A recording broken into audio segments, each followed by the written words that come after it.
ejemplo, del esófago, espasmo esofágico distal, esófago hipercontráctil, llamado también martillo neumático, ¿no? Y entre los trastornos menores del peristaltismo estarían la motilidad esofágica ineficaz, el peristaltismo fragmentado, motilidad esofágica normal. Entonces, en función a esto, vamos a estudiar. Y es así que, ay, perdón. Pues esta clasificación nos sirve para, o se utiliza para catalogar los trastornos motores esofágicos, ¿no? Y se tiene en cuenta exclusivamente la motilidad del esófago distal y el esfínter esofágico inferior, ¿no? Entonces, principalmente considera esos dos segmentos del esófago.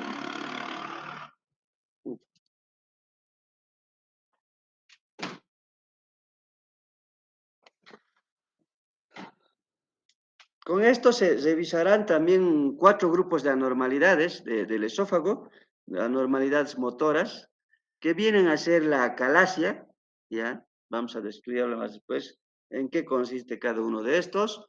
La obstrucción esofágica, función motora esofágica normal, función motora esofágica limítrofe o borderline, que pueden verse en pacientes asintomáticos, ¿no? Entonces, esto es lo que vamos a tratar de entenderlo, comprenderlo. Y para estudiar todo lo que es el esófago, primero vamos a ver qué estudios podemos solicitar nosotros. Ya en patologías esofágicas, vamos a considerar cuáles son los estudios más importantes que debemos solicitar, ¿no? Como médicos nosotros. Entonces, ya que actualmente hay mucha patología esofágica, hay mucho paciente que se viene a quejar de reflujo esofágico, de dolor retroesternal, ¿no?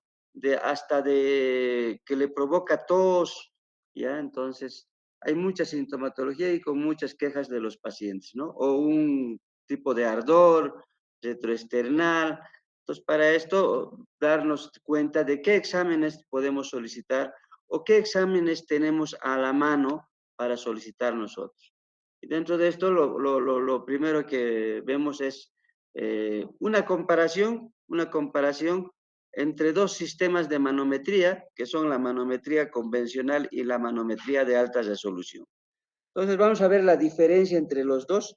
Casi siempre en problemas esofágicas, en problemas de contractilidad principalmente, vamos a solicitar una manometría esofágica, ¿no? Solicitamos manometría esofágica, ¿no? Porque hay pacientes, por ejemplo, psiquiátricos que pueden tener alteraciones de este tipo de patologías, entonces, para descartar cualquier problema y no estemos operando o trastornos que no competen quirúrgicamente o cirugía, estemos operando entonces solamente alteraciones motoras hasta por causas psiquiátricas, ¿no? Entonces, es así que esta viene a ser la manometría convencional. Esto debe haber en el gastroenterológico. No sé si tendrán esta manometría de alta resolución, no sé la verdad. No he podido averiguar eso. Pero el gastro es el único que hacen este. También puede ser que haya ya en Univalle y alguna otra clínica ya más eh, exclusivamente de atención gastroenterológica, ¿no?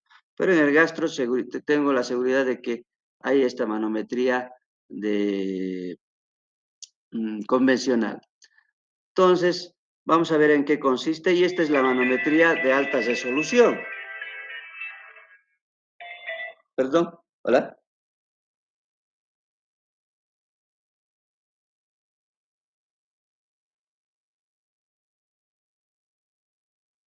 Ya. Ya. Pero está en el consultorio, ya. Ya, tu trabajo. Ya.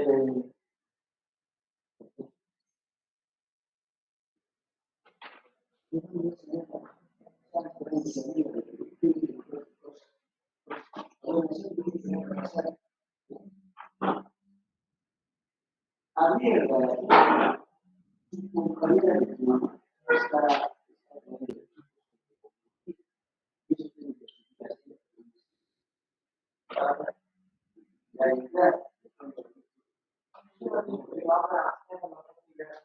sí, sí.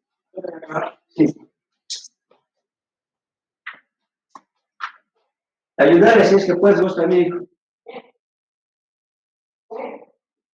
Ayudarles si es que puedes.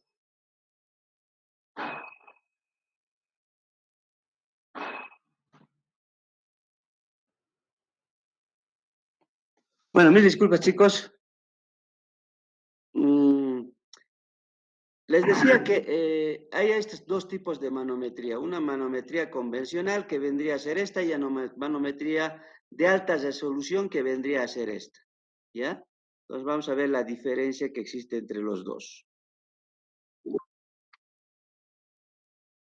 Hablamos de lo que es la manometría convencional. Bueno, esta manometría es de gran utilidad desde hace muchos años, 40 años quizás, ¿no? Entonces, la diferencia está en que esta manometría utiliza 5 transductores ubicados en el esfínter esofágico inferior, a 5 centímetros del esfínter esofágico inferior, a 10 centímetros, a 15 centímetros y a 20 centímetros del esfínter esofágico inferior. Esta es la imagen que vemos y ahí están colocados los transductores, ¿no? Que son 5, 1, 2, 3, 4, 5. 5 transductores, perdón, y que cada una de estas va a dibujar un trazo. Vean estos trazos, ¿no ve? Cada una de estas va a dibujar un trazo, ¿ya? Entonces, eso es la manometría convencional, ¿no? Que están distribuidas de esa manera. Pero no registra en forma simultánea todos los componentes del esófago. Vale decir que no registra en forma simultánea todos los componentes del esófago, ¿no? ¿Qué va a evaluar? Evalúa la actividad motora del esófago y de los esfínteres, principalmente del esfínter esofágico inferior, ¿no ve? Va a evaluarnos esa actividad motora del cuerpo del esófago y del esfínter esofágico inferior, ¿ya? Entonces, es útil esto en problemas de disfagia, por ejemplo, ¿no? Hay pacientes que se van a quejar de disfagia, de dolor al, al pasar el alimento líquido o sólido, entonces pueden presentar disfagia. En estos pacientes sí podemos solicitar una manometría. Tiene una duración del estudio entre 15 a 20 minutos. Vean qué rápido se hace este estudio, ¿no? Entonces, esta es la manometría convencional. Ahora vamos a ver la manometría de alta resolución. ¿Cuál es la diferencia con esta? Primero seguimos. ¿Cómo es que se hace? ¿No? Entonces, generalmente se coloca por la vía nasal. Vamos a ver esta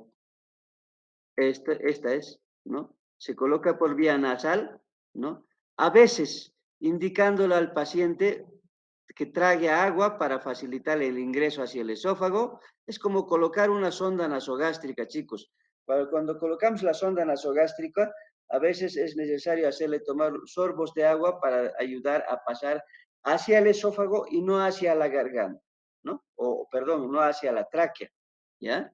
Entonces, para eso se indica que tome sorbos de agua, ¿ya? Entonces, ahí está, se coloca por vía nasal, ¿no? Es una sonda plástica flexible de unos 2-3 milímetros de diámetro con anestésico local. Igual que la sonda nasogástrica, igual con un anestésico gel se va a colocar. Para facilitar el paso a la garganta, se suele dar un poco de agua, ¿no? Como les he indicado. Una vez colocada la sonda, se conecta a un aparato que transmite toda la información hacia un ordenador, ¿no ve? Entonces, Durante la prueba se retira despacio la sonda, ¿no? Hay que retirar de forma despacio la sonda para ir realizando los distintos estudios, ¿no ve? Entonces, como hemos dicho que no simultáneamente va a estudiarlos, entonces se retira para hacer los distintos estudios. Algunas veces sin tragar y otras tragando pequeños sorbos de agua, ¿no? Con ello se visualiza la actividad motora del esfínter esofágico inferior, del cuerpo del esófago, esfínter esofágico superior y faringe, ¿no ve? Entonces, eso es lo que va a medir, ¿ya? La duración total de este estudio no suele ser más de 15 a 20 minutos. Entonces, eso es la manometría esofágica convencional, chicos. ¿Alguna pregunta sobre esto? No, doctor. Ya, está bien, entonces, seguimos. Y esto viene a ser la manometría de alta resolución, ¿no ve? Entonces, se supone que es más sofisticada ya este equipo, ¿ya? Entonces, vamos a ver la diferencia. Es un estudio más rápido y fácil de realizar. Visualiza en forma separada los diferentes segmentos del esófago. Mira cómo se ve en esta imagen, ¿no? Entonces, análisis más sofisticado de las funciones esofágicas, ¿no ven? Entonces, eh, se diría que es de mayor resolución, ¿ya? Entonces, la diferencia está en que la distancia entre los sensores de presión está casi a 1 centímetro de distancia, como ven en esta imagen, mira, vean tantos sensores hay acá. Ya no son 5 sensores, ¿no ven? En lugar de estar separados como en el otro entre 5 centímetros o 3 a 5 centímetros, están menor a 1 centímetro de separación, ¿no? Entonces, tiene 36 canales de registro. Cada canal además presenta 12 sensores de presión distribuidos radial y longitudinalmente y obtiene una información de 432 puntos a lo largo del esófago. Eso es la diferencia con la manometría convencional. O sea, nos va a dar un informe más preciso del funcionamiento del esófago. ¿No ve? Entonces, de la motilidad del esófago. ¿Ya? Entonces, eso sería la diferencia. Y además permite obtener un mapa de la presión espacial tridimensional durante la deglución, ¿no? Entonces, eso más. Y su presentación gráfica se conoce como topografía de la presión esofágica. Esta es como nos muestra una imagen esta manometría de alta resolución, ¿no?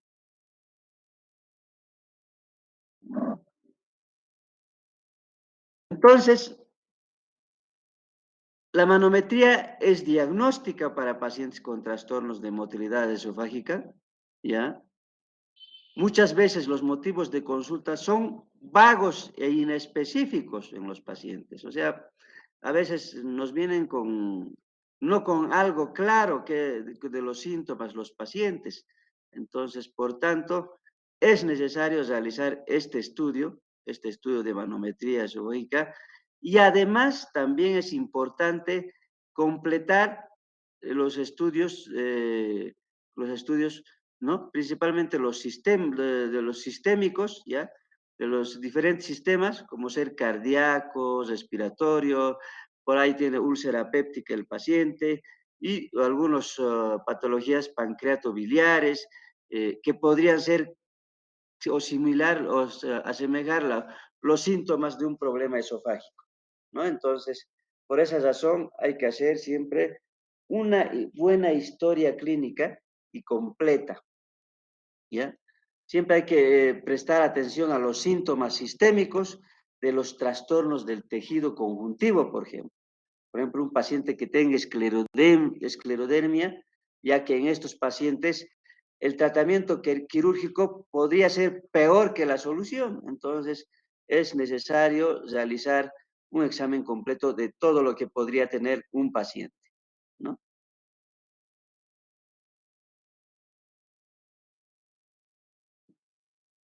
Otro examen que se solicita y que es muy beneficioso para patologías esofágicas es el esofagograma con bario, ¿no?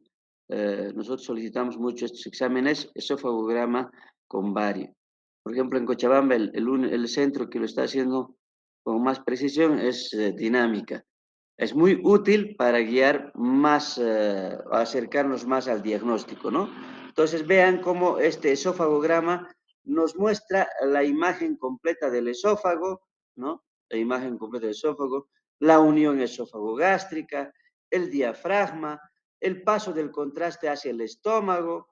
Entonces entonces nos sirve de esa manera, de gran manera a nosotros, a los médicos, ¿ya? Por ejemplo, acá podemos ver la impresión aórtica, el diafragma otra vez, ¿no? La unión esófago-gástrica mira que hasta nos puede mostrar la hernia, una hernia hiatal, ¿no?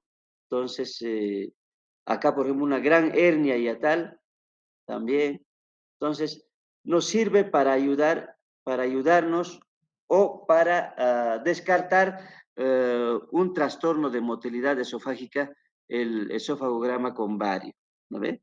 Entonces, es muy importante este estudio también en patologías esofágicas. Seguimos. Otro medio de examen es la endoscopía alta. Casi siempre van a ver ustedes, hasta en consulta externa, solicitar una endoscopía alta a los pacientes. ¿Cuándo solicitamos generalmente nosotros una endoscopía alta? O pacientes que se quejan de gastritis, ¿no? Pacientes que se quejan de gastritis, pacientes que se quejan de reflujo gastroesofágico, ¿no? Entonces, solicitamos una endoscopía alta, ¿no? Para descartar ciertas alteraciones de la mucosa, como un esófago de Barrett o una metaplasia, ¿no? Entonces, nos va a ir descartando o nos va a identificar una metaplasia, ¿no? Entonces, ¿para qué más visualizar posibles defectos de estenosis? ¿Ya? Hay pacientes, por ejemplo, que los que toman, los que se consumen o se intoxican con gramoxone, entonces generalmente el esófago se estenosa, ¿no? Entonces, para hacer, en casos de estenosis, en casos de hernia hiatal puede ser, ¿no? En casos de divertículos, ¿ya? En una esofagitis por reflujo o inclusive masas, ¿no? Que pueden ser externas o internas, ¿ya? Ciertos tumores. Entonces, nos va a descartar todos estos problemas de esófagos, ¿no?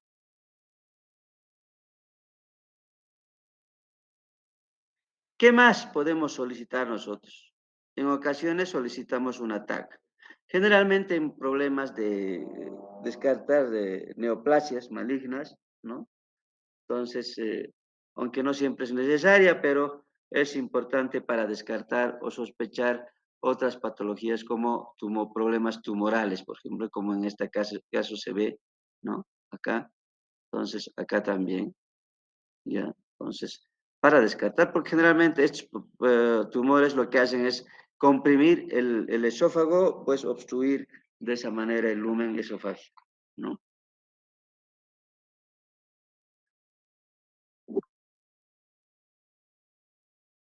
Otro examen que generalmente solicitamos en patologías esofágicas es la pH-metría, ¿no? pH-metría. Principalmente esto va a valorar la acidez del estómago y el esófago, ¿no? Para descartar otras enfermedades, ¿no? Entonces, la pH-metría también es importante solicitar. Principalmente es pacientes que se quejan de ardor retroesternal, ¿no? Entonces, pH-metría. Este es el equipito de pH-metría, ¿no? Entonces,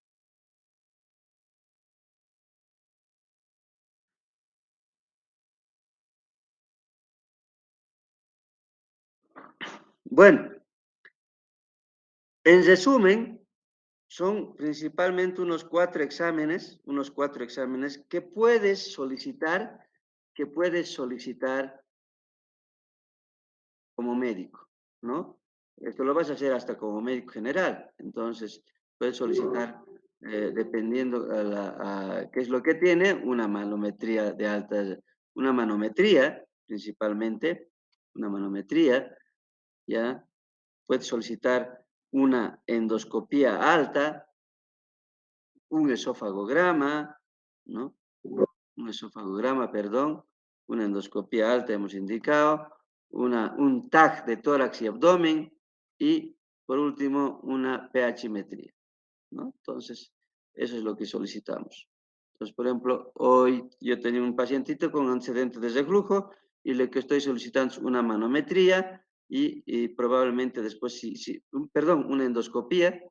Si en la endoscopía me sale alguna de esas como una hernia tal, solicitaré una esofagograma con vario, ¿ya? O hasta una pHmetría y una manometría. Son los cuatro exámenes que podemos solicitar en casos de que el paciente requiera una cirugía, por ejemplo, los que tienen hernia para hacer una fundoplicatura de Nissen, ¿no?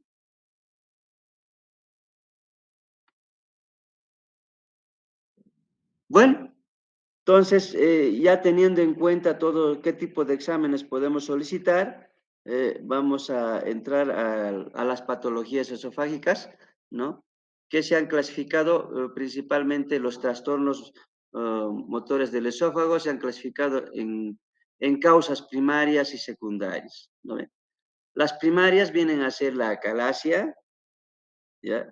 El espasmo esofágico difuso, esófago en cascanueces o martillo neumático, esfínter esofágico inferior hipertenso, ¿ya? Motilidad esofágica ineficaz, ¿no ve?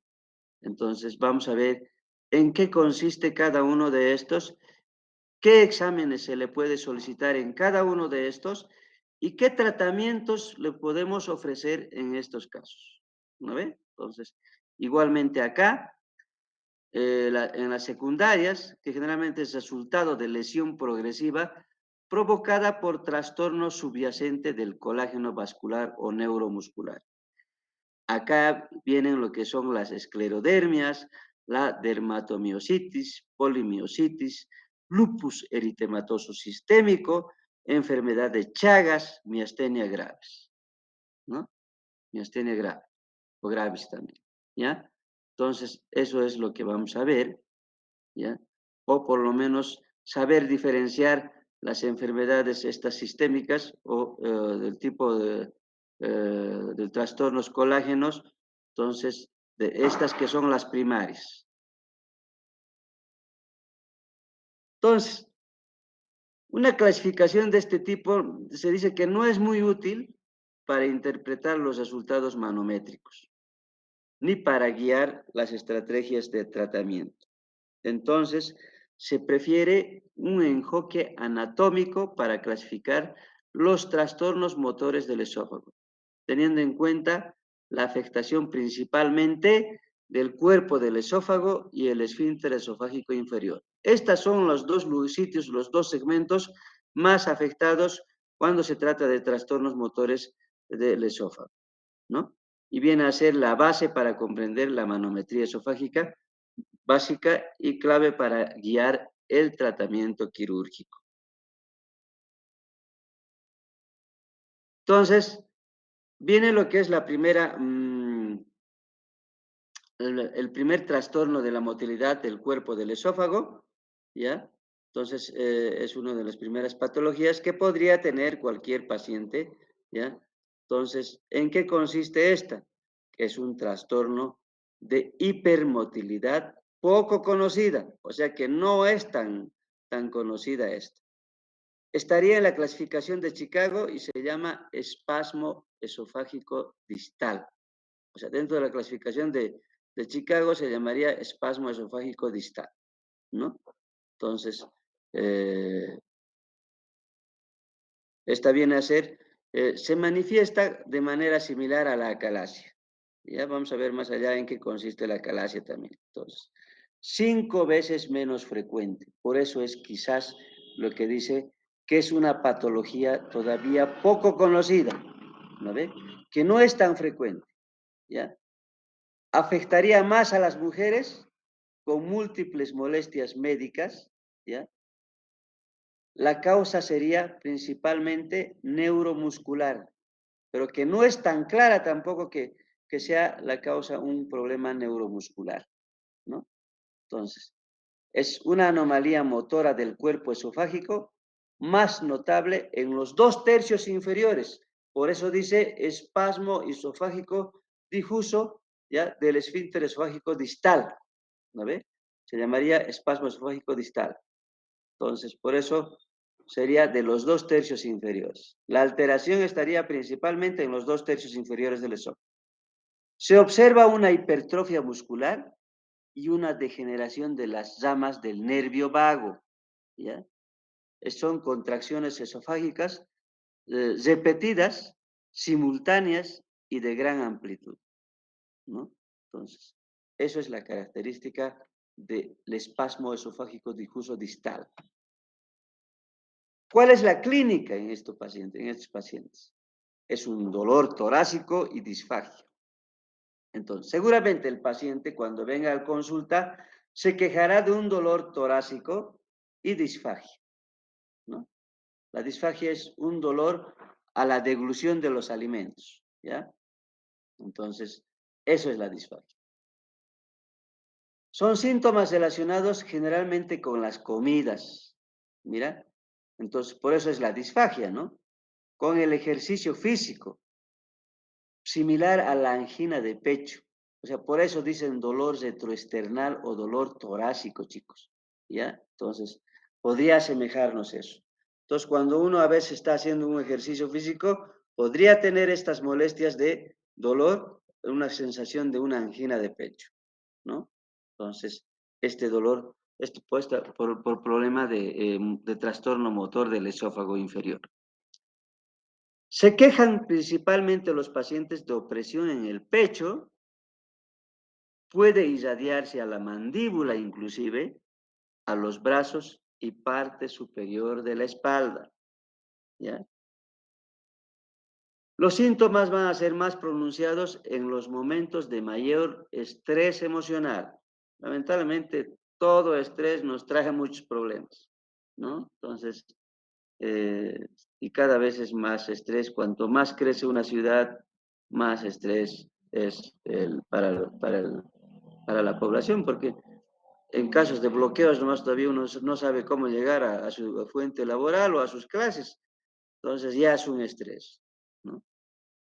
La regurgitación del contenido esofágico y de saliva es frecuente, entonces podría haber una regurgitación del contenido esofágico y de saliva hacia la cavidad oral.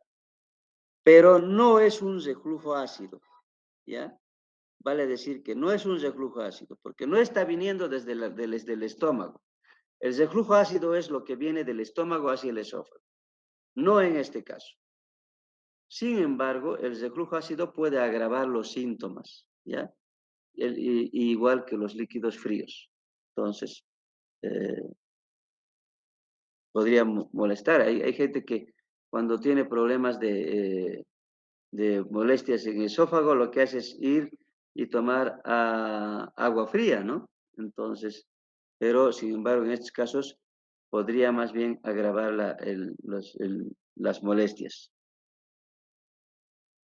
Otros trastornos gastrointestinales funcionales, como el síndrome del intestino irritable y el espasmo pilórico, pueden acompañar a esta enfermedad, ¿no? Podrían acompañar. Otros problemas gastrointestinales como cálculos biliares, úlcera péptica y la pancreatitis, ¿no? Podrían desencadenar también, o podríamos confundir con estas patologías, siempre hay que, por eso dice que a cualquier paciente hay que tratar siempre de hacer un examen general completo, ¿no? Tanto a la anamnesis como al examen físico, para descartar o orientarnos otras patologías que podría tener el paciente y no solamente problema de esófago. No directamente irnos a la patología esofágica, sino también hay que buscar siempre otras patologías que podrían asemejar o simular la sintomatología esofágica. ¿Cómo hacemos el diagnóstico de este esfínter esofágico difuso?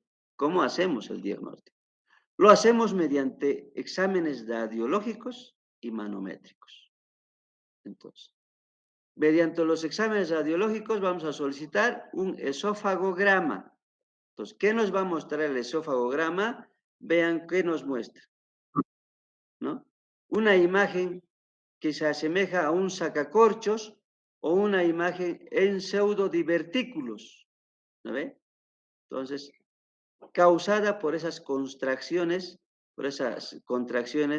terciarias, ¿no? Que va a indicar una enfermedad avanzada.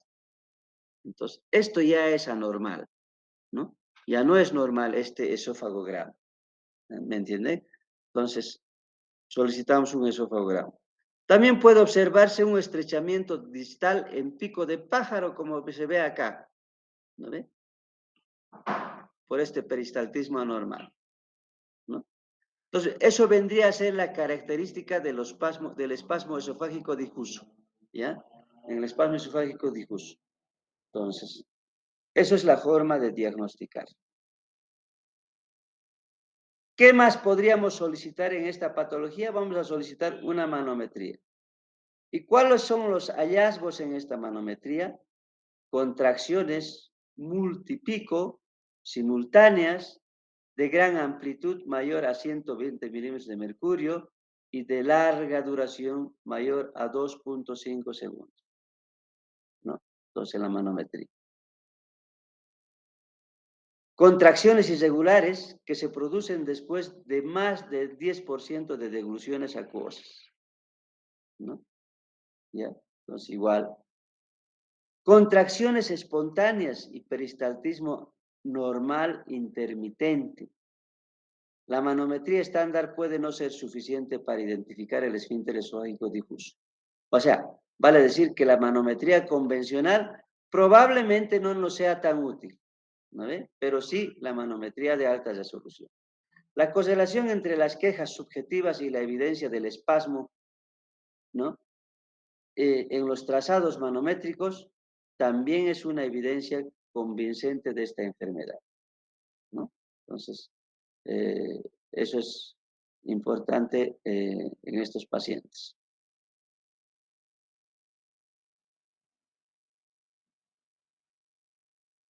¿Cuál es el tratamiento? ¿Qué les realizamos a estos pacientes si diagnosticamos el trastorno motor del esfínter esofágico distal? El tratamiento está lejos de ser ideal, ¿no? Lejos de ser ideal. El alivio de los síntomas suele ser parcial primero, por esa razón quizás no es el ideal, ¿ya? Se prefiere principalmente un tratamiento farmacológico o endoscópico, ¿no? En todos ellos se va a evaluar el estado psiquiátrico, la depresión, trastornos psicosomáticos y la ansiedad, ya que estos cuadros o estas alteraciones en cada paciente, podrían provocar ese problema de trastorno esofágico distal, ¿no? O espasmo esofágico difuso. ¿Ya? Por esa razón, dice que se debe descartar estos problemas de psiquiátricos, depresión, trastorno psicomotor y ansiedad, ¿no?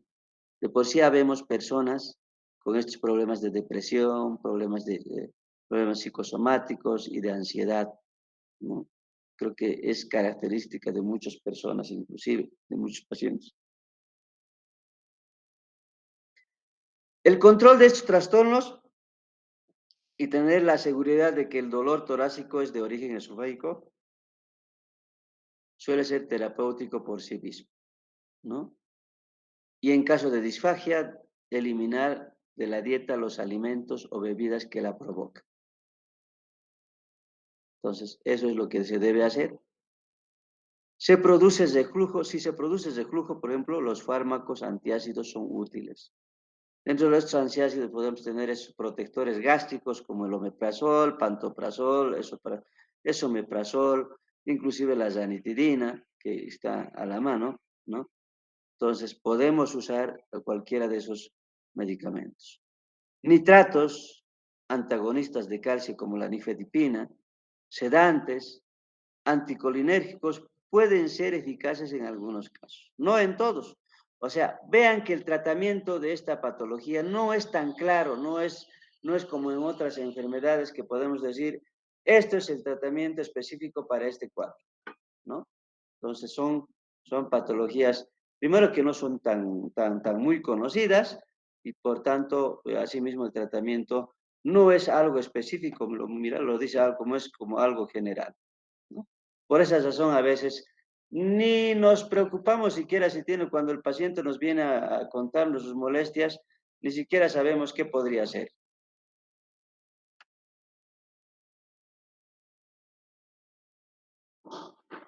Dentro de los nitratos, antagonistas de calcio, hemos dicho, perdón, ¿no? Sedantes anticolinérgicos pueden ser eficaces en algunos casos, ¿no? En algunos casos puede ser también la menta, puede proporcionar alivio sintomático temporal, la menta. Otra cosa que se puede hacer es dilatación del esófago con bujías de 50 a 60 French, que va a aliviar en casos de disfagia, ¿no ve? ¿Qué es la disfagia? Es la dificultad de deglutir, la dificultad del paso de los alimentos por el esófago. Entonces, puede provocar una disfagia, un dolor esofágico, y a estos pacientes podría de alguna manera las dilataciones con bujías de 50 60 French ayudar hasta en un 70-80%, ¿no? Entonces, otra cosa que se puede hacer, que está de moda, la toxina botulínica, ¿no? La toxina botulínica también podría ayudarnos, ¿no? Se han probado con cierto éxito, pero los resultados no son sostenibles, ¿no? Los nitratos y los antagonistas de calcio, sedantes y anticolinérgicos pueden ser eficaces en algunos casos. O sea, no hay nada específico en este cuadro, ¿no? Que se pueda decir, esto es el específico para el tratamiento de esto.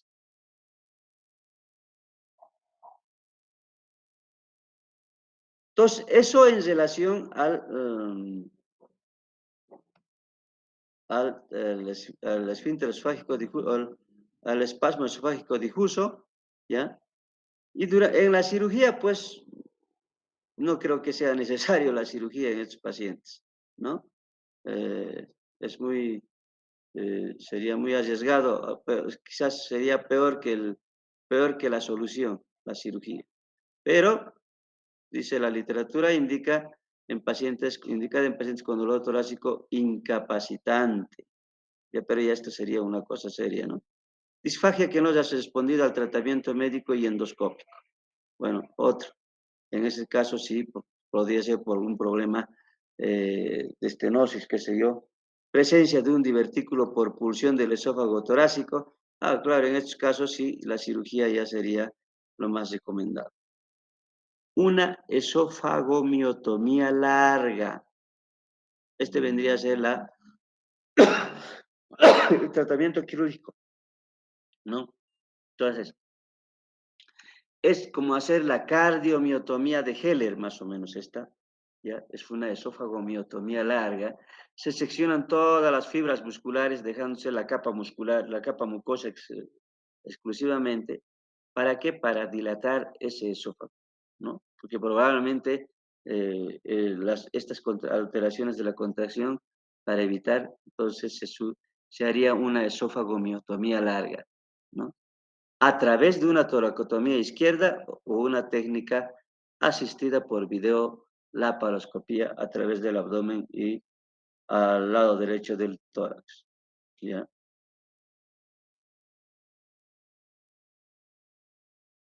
Dice también que la manometría esofágica es una herramienta útil para guiar la extensión de la miotomía.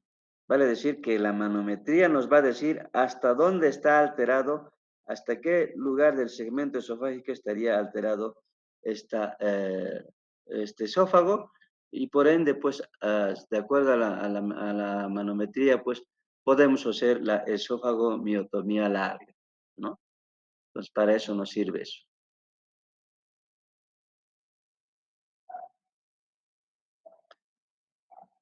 Algunos cirujanos defienden la extensión de la miotomía hacia arriba hasta la entrada torácica, ¿no? La mayoría están de acuerdo en que la extensión proximal debe ser lo bastante alta para abarcar toda la longitud de la motilidad anormal, como se determina mediante mediciones manométricas. Distalmente, la miotomía se extiende hacia abajo hasta el esfínter esofágico inferior, pero la necesidad de incluir el estómago no se ha acordado de manera uniforme. O sea, vale decir que la esófagomiotomía solamente debe ser hasta el esfínter esofágico inferior, hacia la parte distal, y hacia la parte cefálica hasta donde nos diga, hasta donde nos determine la manometría esofágica, ¿no? Entonces, por eso habla de una esofagomiotomía larga, chicos, ¿ya? En la cirugía.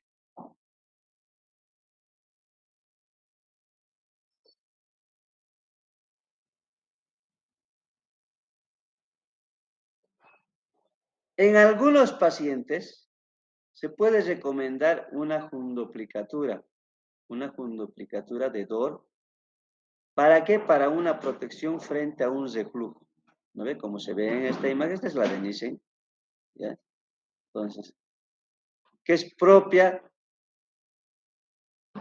ya que la propia cirugía interrumpe el ligamento frenoesofágico y puede causar reflujo. ¿No ve? Entonces, eso podría hacerse, ¿no? Los resultados de la esofagomiotomía larga son variables, pero no se ha observado alivio de los síntomas hasta un 80% de los pacientes. Mira, a pesar de la cirugía de la esofagomiotomía, entonces, no se resuelve en todos los pacientes el problema, ¿no? Entonces,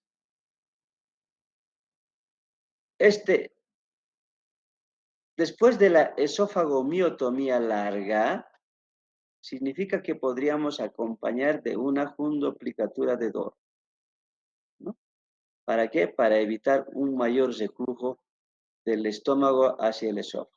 Se puede acompañar, pero no es regla.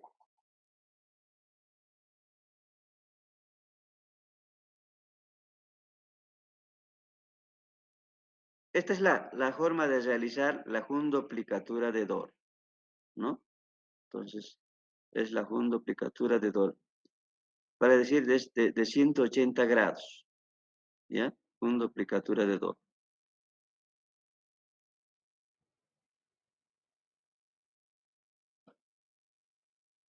Eso en relación al espasmo esofágico difuso, como la primera patología de un problema del esófago. Otra patología que está dentro de las patologías esofágicas es el esófago en cascanueces o en martillo neumático que hemos dicho, ¿no? Esófago en cascanueces o martillo neumático.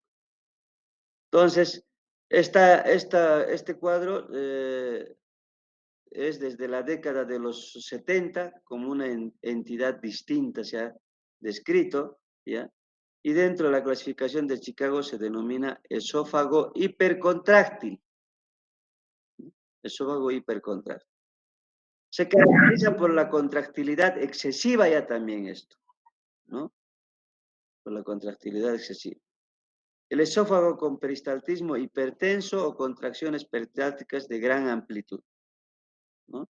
Es la característica del esófago en cascanueces.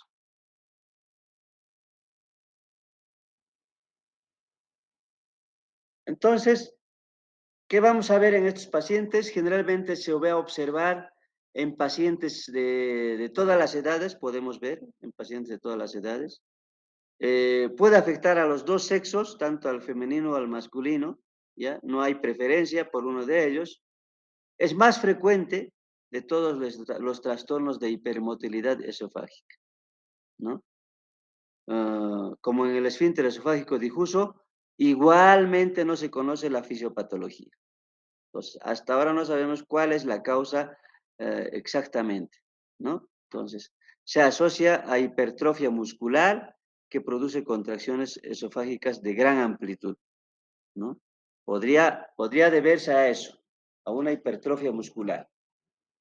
Es más doloroso que todos los trastornos de motilidad esofágica. Vean que es más doloroso. ¿Por qué? Por la hipercontractilidad, ¿no?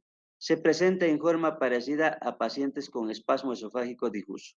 O sea, siempre hay que hacer diagnóstico diferencial con espasmo esofágico difuso.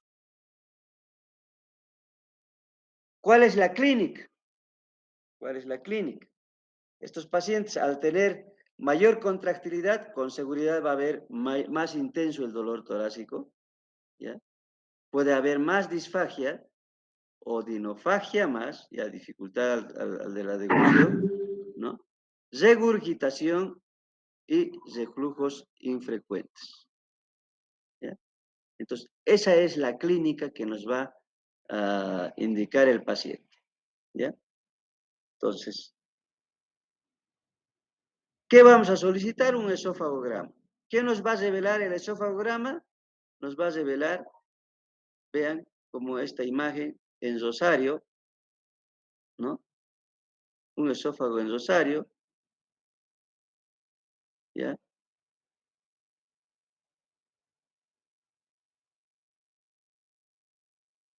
¿Qué más vamos a solicitar? Obviamente una manometría. Y la manometría tiene que ser de alta resolución, ¿no? Entonces, en la manometría de alta resolución, vemos cómo se dibuja estos espasmos esofágicos, ¿ya? Entonces, según la clasificación de Chicago, describe el diagnóstico como queja subjetiva de dolor torácico con al menos una deglución. Muestra una integral contráctil distal mayor a 8.000 milímetros de mercurio. ¿Ya? Perdón. Con contracciones individuales y multipico. Eso nos mostraría la manometría de alta resolución, ¿no? Y una presión del esfínter esofágico inferior normal. Se produce relajación con cada deglución acuosa, ¿ya? Entonces, el esfínter esofágico inferior sería normal.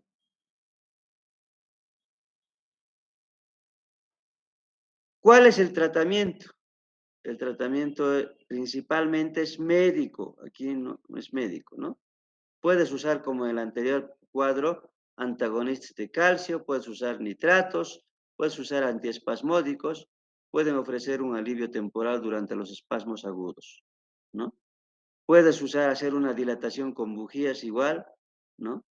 Pueden tener factores desencadenantes, se les aconseja evitar la cafeína, el frío y alimentos calientes. La cirugía no hay, ¿no? No hay. Entonces, es de dudosa utilidad la cirugía.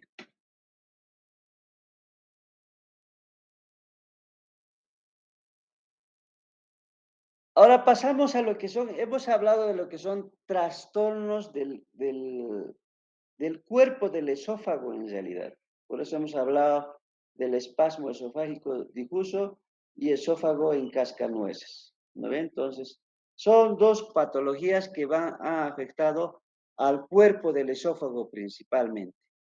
Ahora, nos toca tocar los trastornos de la motilidad del esfínter esofágico inferior, ¿no ven?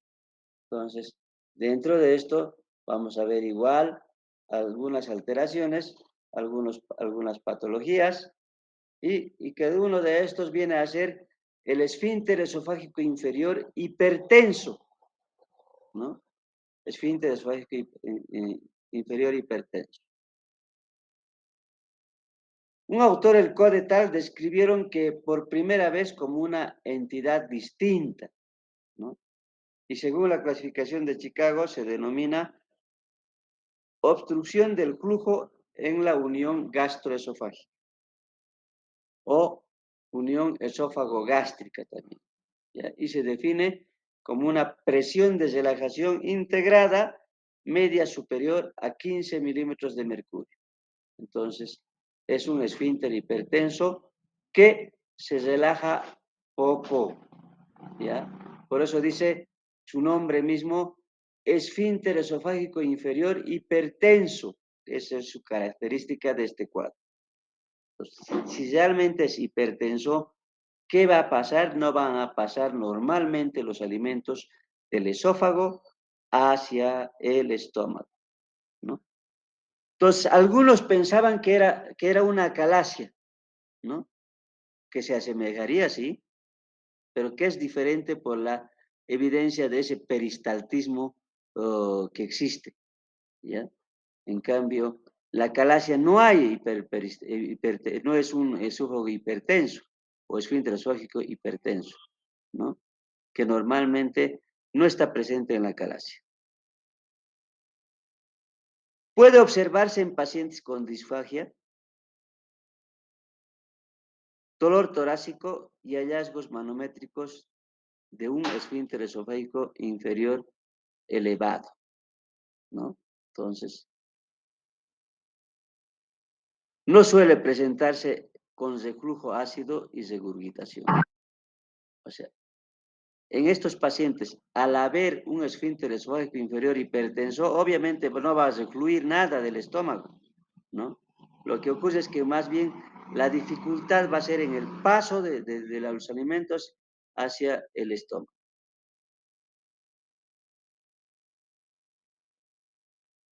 ¿Qué exámenes podemos solicitar en estos pacientes? Una manometría, ¿no? Una manometría convencional. Se observan presiones del esfínter esofágico inferior por encima de lo normal, mayor a 26 milímetros de mercurio. O sea, si esta presión está elevada, entonces podemos hablar de que el esfínter esofágico inferior es hipertenso y la relajación es incompleta, no hay una relajación completa. Pero puede no ser anormal de forma constante. La motilidad del cuerpo esofágico puede ser hiperperistáltica o anormal. ¿Por qué? Porque va a tratar de vencer ese espasmo, ese estrechez del esfínter esofágico inferior. Por eso es que la motilidad del cuerpo del esófago va a tener mayor peristaltismo. O podría ser también normal, ¿no? ¿Qué más se va a solicitar? Un esófagograma. Es importante. Y vemos cómo nos muestra acá el esofagograma, esa estrechez, ¿no? Esa estrechez del esfínter esofágico inferior, por eso dice que es un esfínter esofágico inferior hipertenso. Sí, un esfínter esofágico inferior hipertenso.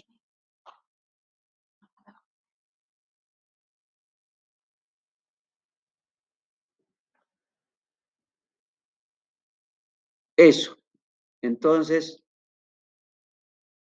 hemos dicho que se va a observar un estrechamiento en la unión esófago-gástrica, con retraso del flujo y anomalías de la contracción esofágica, pero son hallazgos inespecíficos también estos. Alrededor del 50% de las veces el peristaltismo del cuerpo esofágico es normal y en el resto son contracciones anormales, con formas de ondas peristálticas hipertensas o simultáneas. No se conoce igualmente bien la patogenia, no sé cuál va a ser la causa, pues tampoco se conoce bien, ¿ya? Entonces, pero la característica es que el esfínter esofágico inferior sea hipertenso.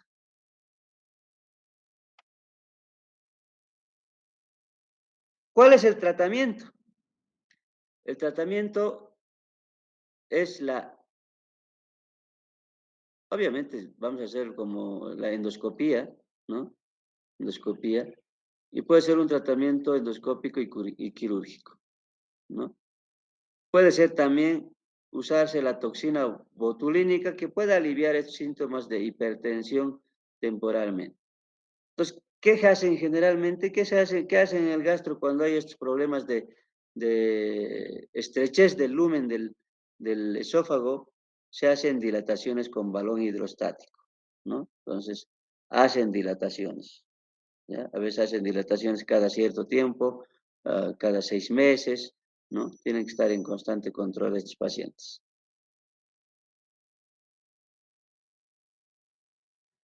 Dilataciones esofágicas es lo que hacen. En relación a la cirugía, se podría hacer una esofagomiotomía de Heller modificada laparoscópica, chicos. Actualmente se prefiere laparoscópica, ¿no? Y en pacientes con con motilidad normal, ¿no? También se realiza una intervención antirreflujo parcial 1, jundoplicatura de DOR o de TUPET, ¿no? Recientemente algunos han defendido la miotomía endoscópica por vía oral, ¿no? Actualmente hay una pelea entre el cirujano y el gastroenterólogo actualmente. Por eso dice acá, recientemente algunos endoscopistas han defendido la miotomía endoscópica por vía oral, ¿no?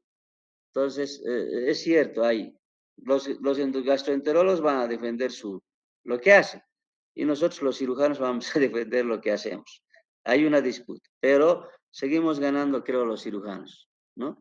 Seguimos haciendo nosotros esofagomiotomías de Heller y obviamente para evitar los reflujos podemos hacer acompañado de una jundoplicatura, ¿no? Entonces, eso es el tratamiento quirúrgico en estos pacientes, ¿ya? Entonces, por vía laparoscópica actualmente, hacemos por vía laparoscópica, no hace mucho hemos hecho una cardiomiotomía de Heller, ¿no? Principalmente esto es más indicado en pacientes con acalasia.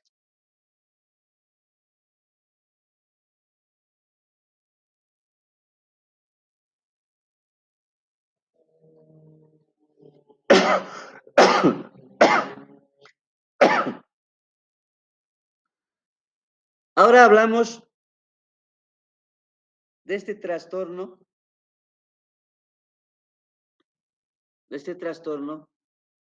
de la motilidad que afecta tanto al cuerpo como al esfínter esofágico inferior. Y a ambos afectaría, ¿no? ¿Qué es la acalasia? La acalasia es un trastorno motor primario más frecuente del esófago. Es lo que más conocemos, lo que más operamos, ¿no? Entonces, que viene del nombre que deriva del término griego akanlasis, significa falta de relajación, ¿no? Término griego akanlasis, falta de relajación, ¿no? Es un esófago que asemeja un embudo entonces, ¿ya? Descrita por primera vez por Sir Thomas Willis, el año 1677. La acalasia, ¿no? Entonces, chicos, quedamos aquí y continuamos a su retorno. ¿Cuándo retornan exactamente? Doctor, retornamos dentro de 2 semanas. ¿Pero qué fecha retornarían? Dentro de 2 semanas, ¿qué fecha es? El 24, doctor. Buenas noches. Buenas noches, ¿cómo estás? El 24 El retornarían. 24. Sí, ¿Lunes 24 es? sí, doctor, lunes 24. ¿Tendría hasta qué fecha para terminar yo?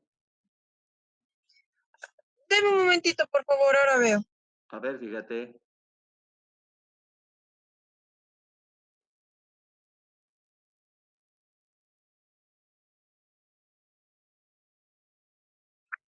Doctor, tuviera hasta el 27 de julio. Hasta el 27 de julio. Ya. Sí. Entonces tenemos tiempo. Tenemos tiempo.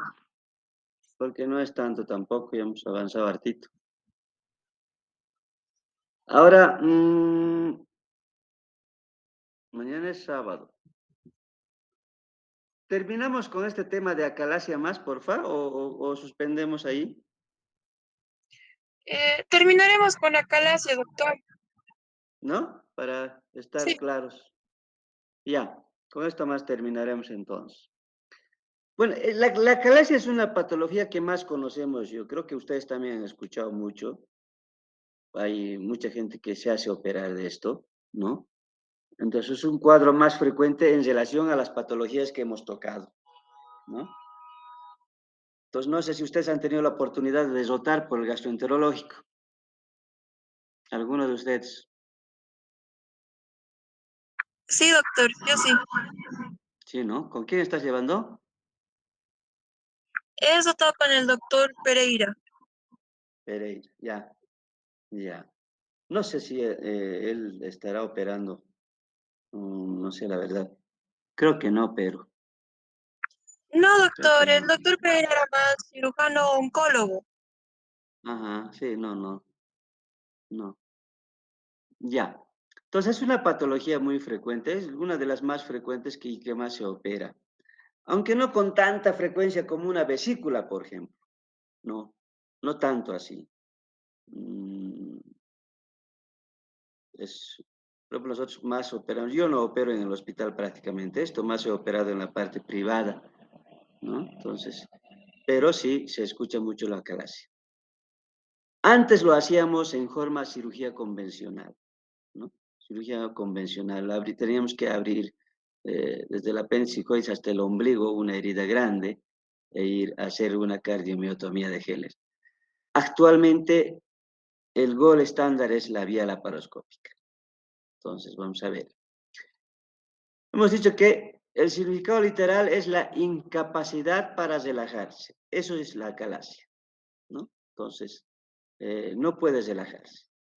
Es un trastorno de la motilidad esofágica que mejor se conoce, tanto clínicamente, tanto en exámenes de diagnóstico y el tratamiento, ¿no? Entonces, ya tiene más algo determinado ya esta acalasia. La incidencia es de 6 por 100.000 personas cada año. Tampoco es mucho, porque 6 de 100.000 es poco, ¿no? Entonces, no es muy frecuente. Afecta más a mujeres jóvenes. Sin embargo, nosotros hemos operado más a varones, ¿no? Entonces, pero teóricamente afecta más a mujeres que a jóvenes. La patogenia que se cree que es la degeneración neurógena idiopática o infecciosa. O sea, no sabemos la causa, pero podría ser también infecciosa. Es una degeneración neurógena, o sea, vale decir, degeneración nerviosa de los plexos, ¿no? Mientéricos que existen en el cuerpo del esófago. También se ha relacionado con estrés emocional intenso. Puede ser por traumatismos, puede ser por pérdida de peso drástica a la enfermedad de Chagas, ¿no? Que vendría a ser la infección por Trypanosoma cruzi, podría ser, ¿no? Independientemente de la causa, afecta a los músculos del esófago y esfínter esofágico inferior. Chicos, eso no se olvida, ¿ya? Entonces, la denervación o la degeneración nerviosa es en el esófago y en el esfínter esofágico inferior, ¿no? Por tanto, no va a haber relajación. Si hay alteración de estos plexos nerviosos, no hay relajación, ¿no? No hay relajación. Es similar al megacolon. En el megacolon, la zona más afectada es el recto, donde donde hay degeneración de los plexos nerviosos de Auerbach y de Meissner. Por tanto, no se relaja eso. Y por encima de eso, se vuelve un megacolon, ¿no? Entonces, lo mismo acá pasa.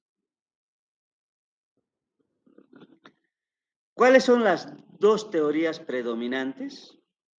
Son, uno, la destrucción de los nervios del esfínter esofágico inferior, ¿ya? La degeneración de la función neuromuscular del cuerpo del esófago, secundario, ¿no ve? Esta degeneración, ¿qué va a causar? Va a causar una hipertensión e imposibilidad de relajarse, ¿ya? Principalmente en la deglución faríngea. Una presurización del esófago, vale decir, aumento de presión en cuerpo esofágico, ¿ya? La dilatación esofágica y pérdida del peristaltismo progresivo, ¿no? O sea, con el tiempo va a perder esa capacidad de contracción normalmente, o sea, pierde su fuerza de contracción y por tanto se va relajando, se va dilatando por encima de la degeneración nerviosa. Por tanto, asemeja la acalasia como un embudo, ¿no? Entonces, cuando hacemos un esófagograma, nos muestra como una imagen de embudo, o se llama también una terminación en pico de pájaro, ¿no? Entonces, en pico de ave, perdón.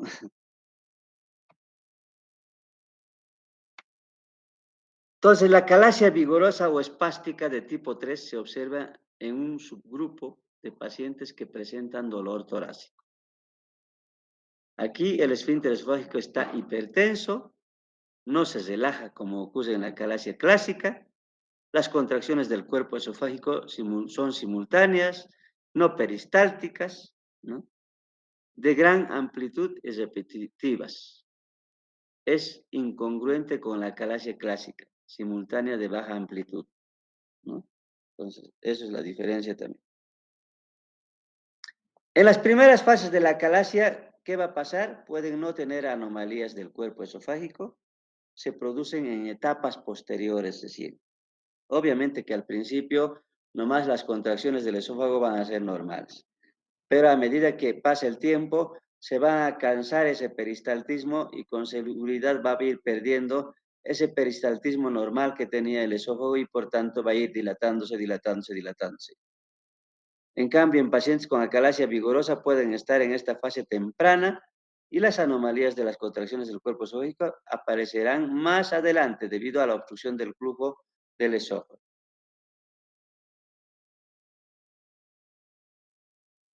También se sabe que la acalasia es un trastorno premaligno, dice. Podría ser, ¿no? Podría ser. Es un trastorno premaligno porque la dificultad del paso de los alimentos hacia el estómago pues se estanca allí. Esos alimentos dañan el epitelio, van a alterar el epitelio y de esa manera podría ser una causa de un trastorno premaligno. En 20 años tendrá 8% de probabilidad de desarrollar carcinoma, vean chicos. Pero tantos años yo creo que tampoco el paciente se dejara, ¿no? Entonces, yo creo que de alguna manera ya, actualmente yo creo que ya acudiría a la consulta. Entonces, lo más probable es que se identifique un carcinoma epidermoide. Es el que más se identifica con más frecuencia, ¿no? Es resultado de la retención durante mucho tiempo de los alimentos sin digerir que fermentan el cuerpo del esófago y irritan la mucosa, lo que les he dicho, ¿no ve? Esta detención de los alimentos en estos pacientes va a irritar la mucosa y por ende puede ser una causa de carcinoma epidermoide, principalmente, ¿ya? Carcinoma epidermoide, chicos. Si es un adenocarcinoma, tiende a aparecer en el tercio medio del esófago, ¿no? ¿Por qué en el tercio medio? Porque va a aparecer justo por debajo del nivel del aire y líquido, donde la agitación de la mucosa es mayor, ¿no ve? Entonces, qué interesante es esto. Entonces, va a ser ahí el adenocarcinoma.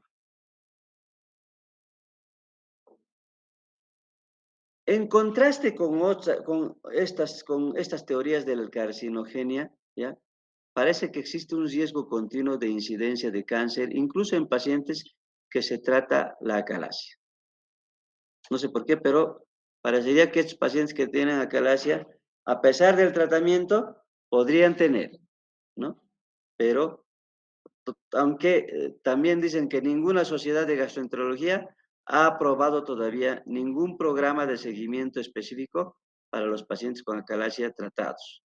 Es muy recomendable el seguimiento a largo plazo para vigilar y descubrir a tiempo o diagnosticar a tiempo el cáncer. Entonces, regla chicos, en estos pacientes con acalasia, a pesar de realizarse el tratamiento, tienen que hacerse un seguimiento de endoscopías continuas por lo menos 6 meses, un año, una vez al año. ¿no? O cada 6 meses o una vez al año. Entonces, ¿por qué? Por esa probabilidad de incidencia de cáncer que podrían tener estos pacientes a pesar del tratamiento. ¿Cuál es la clínica? Hay una triada clásica en la calasia. ¿Cuál va a ser la triada clásica? Disfagia, suele empezar con líquidos y que posteriormente va a ser a sólidos. Va a haber una regurgitación, va a haber pérdida de peso, chicos. Los pacientes se van a quejar de pérdida de peso. ¿Por qué? Porque no comen, y si comen, comen poco por esa dificultad de paso hacia el estómago. Puede haber pirosis, ¿no? Puede haber asfixia postprandial después de la comida, puede tratar de ahogarse porque a veces esta comida puede refluir hacia la tráquea, ¿no? Y una tos nocturna, chicos, una tos nocturna. Entonces, ¿qué característico esto? A veces podríamos pensar en un problema respiratorio, cuando el paciente nos dice que tiene tos. Hoy día yo he tenido un paciente paciente con antecedentes de reflujo gastroesofágico y me dice, doctor, tengo tos. Entonces, vean que este cuadro provoca tos. Peor aún si es nocturno, ¿no ve? Inclusive cuando comen, entonces presentan tos, ¿no? No hay que descartar la posibilidad de que haya un reflujo gastroesofágico, ¿no? O por un problema de acalasia o por un problema de hernia hiatal.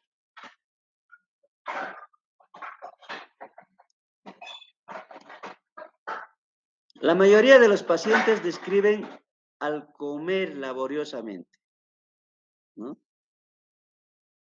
sea, su digestión no va a ser tan sencilla normalmente como en una persona normal. Entonces van a ser personas que probablemente coman poco y esperen, ¿no?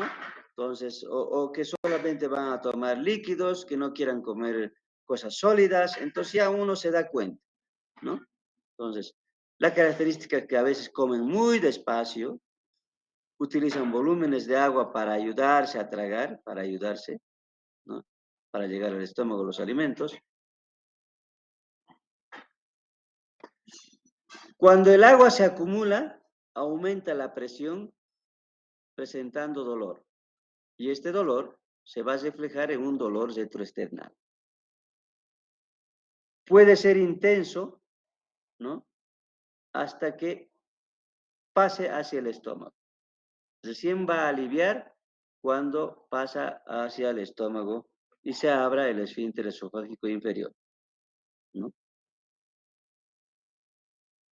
Si se estancan los alimentos en el esófago, ¿cuál va a ser la característica de este paciente?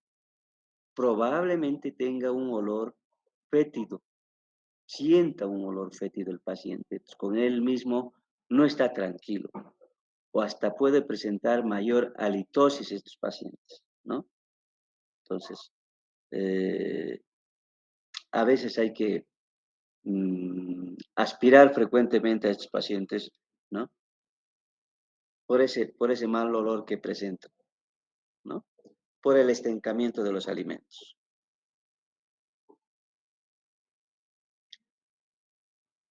Puede acompañarse, vean que este cuadro, este estancamiento de los alimentos puede provocar un problema de neumonías. Neumonías alimentarias en estos pacientes. ¿Por qué? Porque esos alimentos podrían pasar hacia la tráquea, ¿no? Lo cual podría provocar un absceso pulmonar, puede provocar bronquiectasias, ¿no? Entonces, principalmente si son acalasias de larga duración. Si el paciente ya tiene mucho tiempo esto, porque a nadie le gusta hacerse operar. Los que prefieren esperar. Entonces, la disfagia va a ser progresiva, sí es progresiva. Los pacientes van a adaptar un estilo de vida, ¿no? Un estilo de vida, pues, muy complicada, ¿no? Entonces, pues siempre tienen ese problema de comer, ¿no? Si les invitas, difícilmente se van a aceptar, ¿ya? Y no buscan, pues, atención médica generalmente estos pacientes, ¿no? Recién van a ir a buscar cuando la sintomatología es muy severa, ¿no ve? Entonces es muy severa y van a sentir mucha molestia, ¿ya? ¿Cómo hacemos el diagnóstico?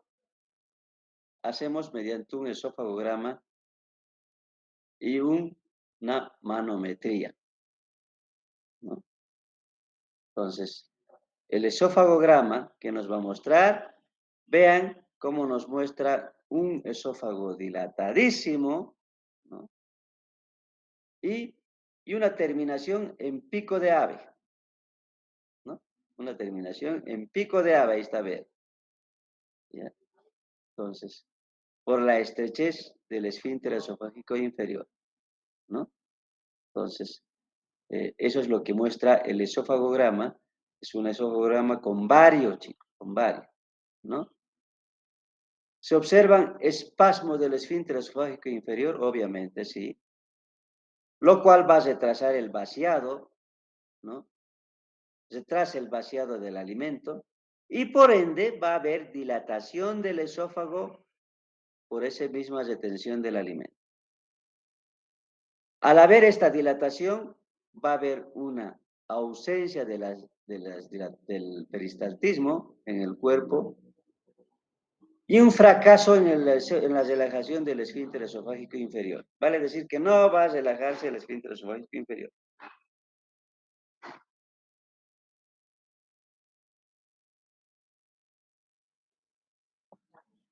Dice, la ausencia de burbuja de aire gástrica es un hallazgo frecuente, ¿no? Resultado del esfínter esofágico inferior estrecho, que no permite que el aire pase fácilmente hacia el estómago. O sea, normalmente vemos aire en el estómago, una burbuja de aire, pero en estos pacientes podría estar ausente esa burbuja de aire en el estómago por la falta de paso, porque nosotros normalmente al hablar, al masticar chicle principalmente, deglutimos aire, chicos, deglutimos bastante aire. Por eso no es tan conveniente masticar chicle, ¿no? Entonces nuestro estómago se llena de gases, ¿no? Y de molestias posteriores, ¿no? Porque los gases siempre casi nos molestan. Entonces, hay que evitar masticar chicle. En la fase más avanzada de la enfermedad se produce dilatación esofágica, obviamente, como ven en esta imagen, ¿no? Va a haber un megaesófago en sí, ¿no? Se vuelve un megaesófago, ¿ya? Y a la manometría, un sinfín de características, ¿ya? A la manometría, la prueba de referencia ayuda a diferenciar a otros posibles trastornos motores del esófago, ¿no? Perdón. En realidad, la manometría esofágica nos ayuda a descartar las otras patologías o los otros trastornos motores del esófago. Nos ayuda a descartar, ¿vale?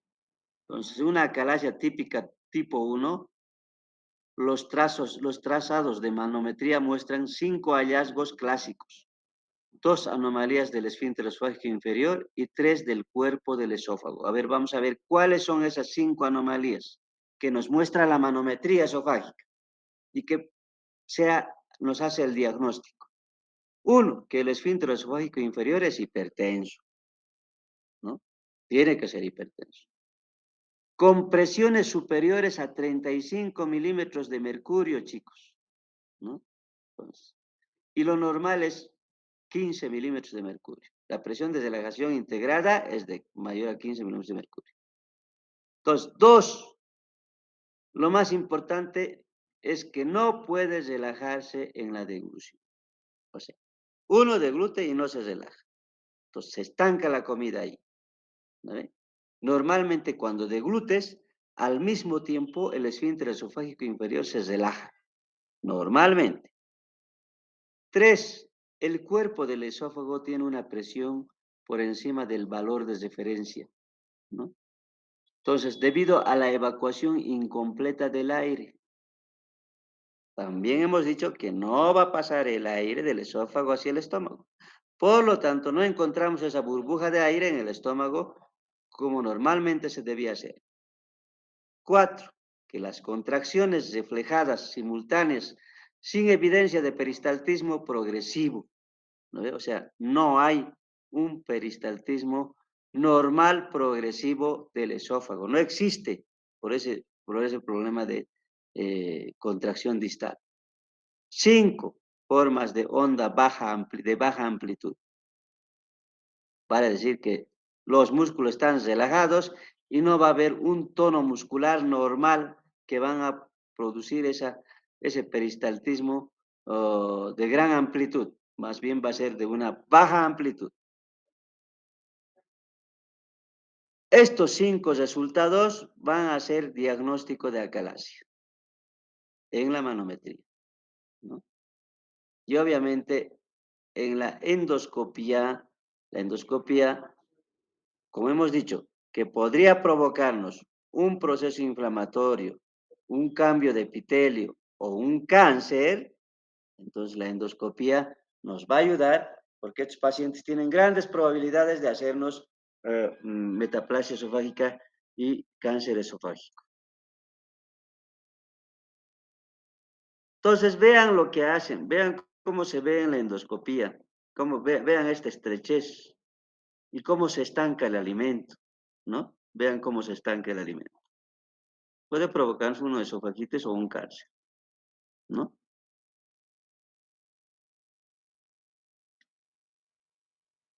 ¿Cuáles son las opciones de tratamiento? Hay opciones de tratamiento quirúrgico y no quirúrgico, ¿no?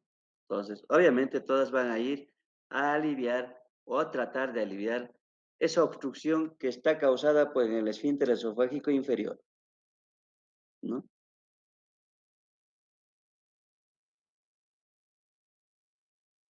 Entonces, principalmente el tratamiento va en busca de relajar ese esfínter esofágico inferior, ¿no? Entonces, a eso va a ir. Las opciones de tratamiento no quirúrgico comprenden los fármacos, ¿no? Las intervenciones endoscópicas, pero por lo general son solo una solución a corto plazo para un problema que dura por mucho tiempo, ¿no ve? Entonces, el tratamiento no quirúrgico es para un corto plazo, ¿ya? Entonces, eso. En la primera fase de la enfermedad, podemos empezar con un tratamiento médico. Se puede utilizar nitroglicerina sublingual. Se puede usar nitratos o antagonistas de calcio como la nifedipina. Puede ofrecer horas de alivio de la presión torácica antes o después de las comidas. Este tratamiento. Otra alternativa que tenemos es la dilatación neumática. Esto sí es frecuente que hagan en el gastroenterológico. Hacen dilataciones periódicas cada 6 meses, ¿no? Normalmente cada 6 meses. ¿Ya?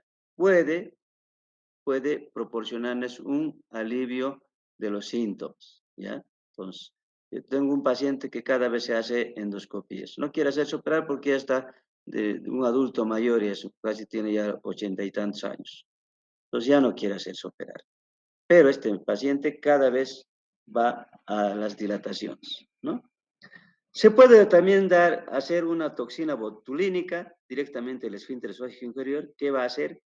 Esto va a bloquear la liberación de acetilcolina y por tanto evitar la contracción del músculo liso y más bien de esa manera relajaría el esfínter esofágico inferior, ¿no? Pero esto también es con tratamientos repetidos de toxina botulínica, puede ofrecer alivio con síntomas durante años. Pero en la práctica no lo hacemos, chicos, no lo hacemos, casi no se hace. Probablemente en otros países lo hacen, así acá no lo hacemos.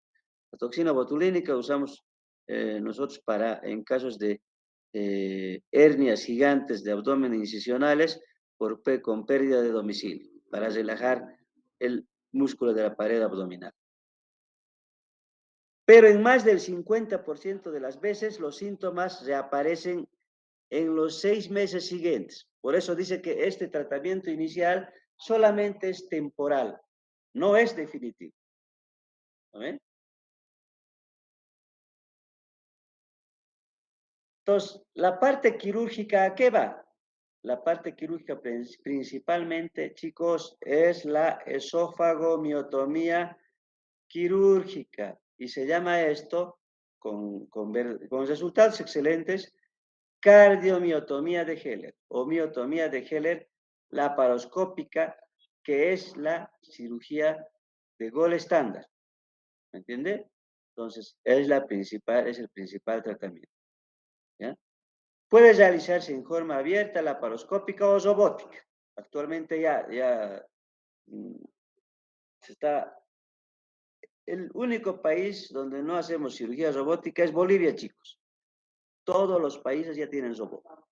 Todos los países vecinos, ¿no? Entonces, yo creo que somos muy, muy pobres que no podemos comprarlos, ¿no? Pero también el costo es muy elevado. Si una torre de laparoscopio está por los $400,000, peor que un robot, ¿no? Nunca van a comprar ninguna institución. Entonces, pero en nuestro medio sería la miotomía de Heller laparoscópica, ¿ya? En nuestro medio. En otros países, como Brasil, por ejemplo, están haciendo mucho robot ya. La decisión de realizar una intervención antirreflujo sigue siendo controvertida. Quiere decir que después de hacer una cardiobiotomía de Heller, puedes o no hacer una fundoplicatura de DOR, como indica, para evitar el reflujo gastroesofágico, ¿no? Hacerle una válvula, ¿ya? La mayoría de los pacientes que se someten a una miotomía experimentan algún grado de reflujo, sí. Por eso es que para evitar eso hay que probablemente hacerle una miotomía, una fundoplicatura de DOR o de TUPET, ¿no? Realizar una intervención antirreflujo parcial como una fundoplicatura de TUPET o DOR restaurará una barrera. Entonces, algunos van a inclinarse a hacer una miotomía más una fundoplicatura, ¿no? Entonces, para evitar ese reflujo.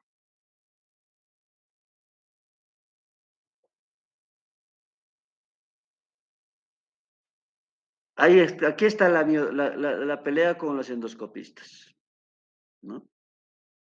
Recientemente nomás un colega, por ejemplo, creo que ha ido al Chile para ir a hacer biotomías endoscópicas. Entonces, va a seguir habiendo, bueno, estudios mostrarán pues cuál es mejor, ¿no? Pues rapidito va a haber estudios seguramente, y ya se habla en congresos internacionales, y he escuchado, ¿no? Actualmente pues hay facilidad por internet de entrar, más aún los que estamos en la sociedad de cirugía o los que estamos inscritos en otras sociedades del exterior, pues ya se está hablando de esto, pero sigue siendo una pugna actualmente. Actualmente la miotomía endoscópica por vía oral se está investigando, dice aquí, como un abordaje por un orificio natural para realizar la miotomía, ¿no? Entonces, con el uso de un endoscopio quirúrgico, la mucosa del esófago se divide alrededor de la mitad del tercio distal y se crea un túnel submucoso, ¿no? Y a través de este túnel se visualizan y dividen la capa muscular distal, el esfínter esofágico inferior y cardias. Se realiza de forma eficaz una miotomía endoscópica. A pesar de los problemas por la falta de intervención antirreflujo, la posibilidad de que puede un reflujo debilitante, los resultados hasta ahora han sido alentadores. Es una técnica nueva, prometedora, pero queda por ver si es superior a la miotomía de Heller laparoscópica y sus resultados a largo plazo son excelentes.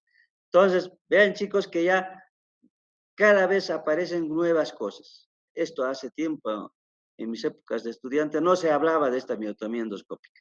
Vean que actualmente ya se habla de hacer una miotomía por vía endoscópica.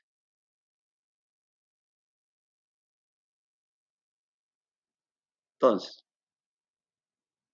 los resultados de las técnicas médicas, intervencionistas y quirúrgicas apuntan a la cirugía como el tratamiento más seguro y eficaz de la acalasia. Entonces nos quedamos con eso, chicos.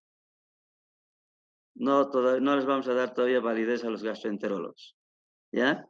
Entonces, sigue siendo el gol estándar la cardiomiotomía de Heller por vía laparoscópica, ¿no? Cuando se comparó la dilatación con balón con las inyecciones de toxina botulínica, se observó la remisión de los síntomas en un 89% frente a 38% de los pacientes al cabo de un año respectivamente, ¿no? Entonces, son estudios que han hecho.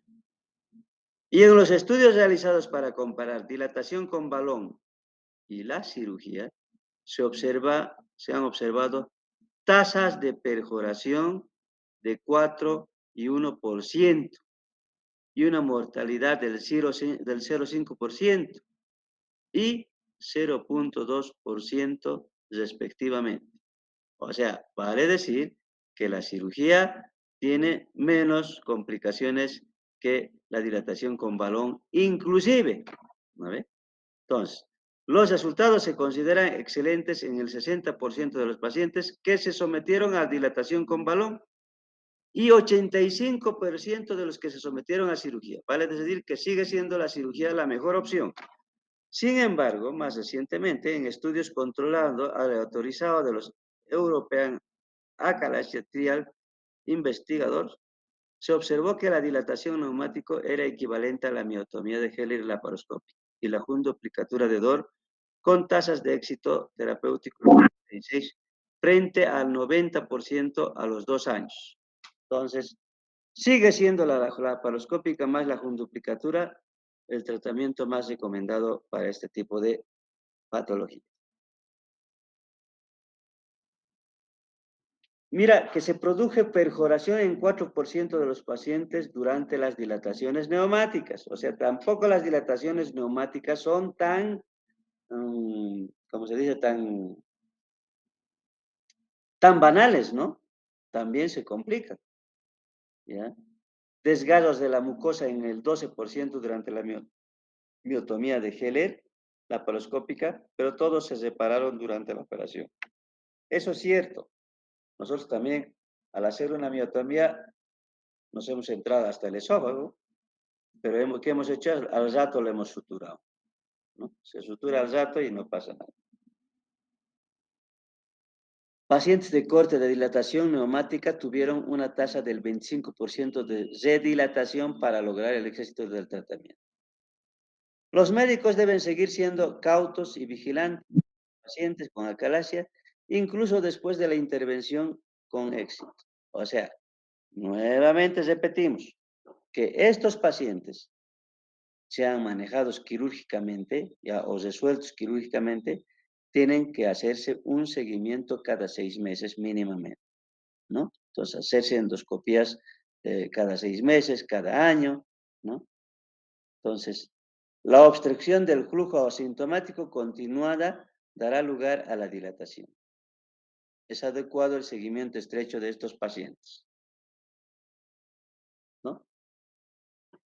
Eso en relación a la acalasia, chicos, que creo que es el tema más importante de lo que es los problemas de patologías esofágicas, ¿no? Entonces,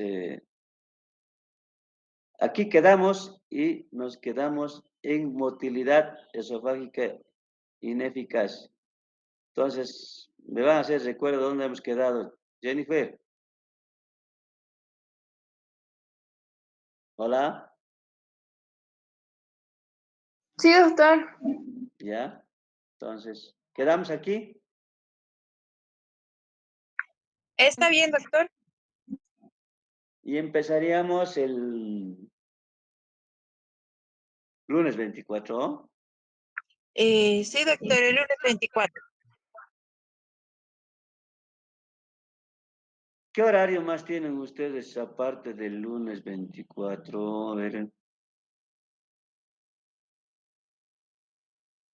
Nos ponemos de acuerdo, por favor, porque tal vez tenga yo alguna, creo que tengo alguna cirugía de esas fechas. No sé, a ver. Pero aún estamos con días menos, a pesar porque ya no nos va a quedar mucho, ¿no? Está bien, doctor. Sí. Ya nos ponemos de acuerdo entonces, ¿ya?